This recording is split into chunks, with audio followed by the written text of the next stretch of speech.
Okay, we're in the introduction chapter still, 0.0, and this is part 2.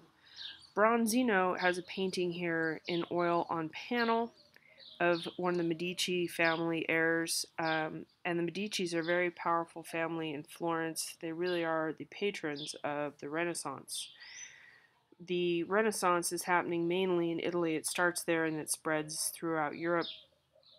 And we want to convey in this painting the power and the wealth of the Medici family. She's got a lot of jewelry on, heavily embroidered dress on. A lot of detail here. So we're thinking about this, and we often make the mistake or the assumption that working on a piece like this as an artist is harder or more accomplished than something more simple, but both can be very challenging. And in this case, this painting was quite complicated. You look at all the painterly detail, and it is very beautiful. And again, this is representational. And we're comparing this to this FedEx logo. Now, you would think that this would be pretty simple and straightforward, but the way that we respond to color and shape and imagery, and in this particular case, this arrow, which is important to the meaning of the piece, but the way that we respond to these things is kind of ingrained. And so when we're using the elements and principles of art, which we'll get into in this book in depth, we're really, in graphic design, you're trying to get the viewer to experience something directly, if that makes sense. And when you achieve that, you've done your job. So the FedEx logo is an important work here, and there were over 200 different versions of this before they came to what they have here. And the colors were important. These are, pardon the rooster, complementary colors of purple and orange. And we have that arrow. We had to, he had to change this construction of the way these letters meet to get that arrow to show preciseness and speed, which is expressing what FedEx is all about. So an important logo like this can be as worked over as a complex painting.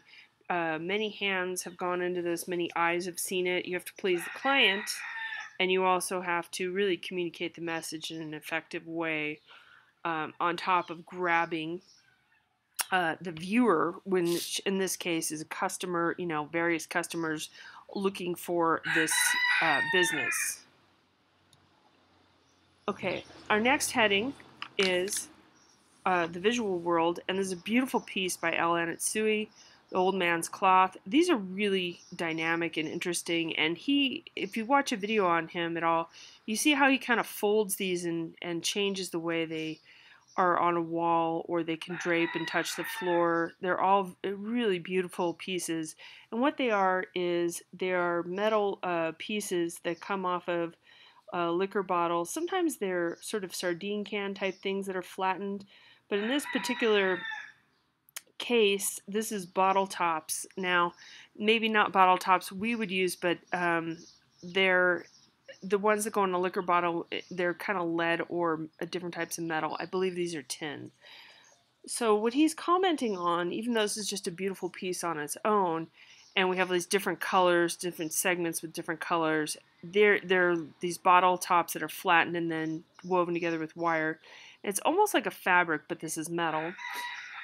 He's commenting on the slave trade and the sugar and rum sort of triangle that happened for hundreds of years between Africa, and he is from Africa, he's from Nigeria, but slaves were shipped from Ghana, and then they would go to the Caribbean, and I don't have a map here to show you, but that's almost sort of a straight line across the Atlantic, and then they would go to the sugar plantations to work and process the sugar, and then the sugar would be sent to Europe, north of the triangle, and processed into rum, and then the rum would be brought back to Africa, and then there would be these liquor bottles given to the people of Ghana, and they could export them elsewhere in Africa. But at any rate, it was this triangle, and it continued for many decades and even centuries.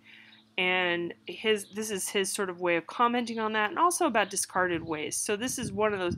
This is called found object assemblage, just so you know. Um, but this also has a lot of deeper meaning, even though it's a very abstract, non-representational piece.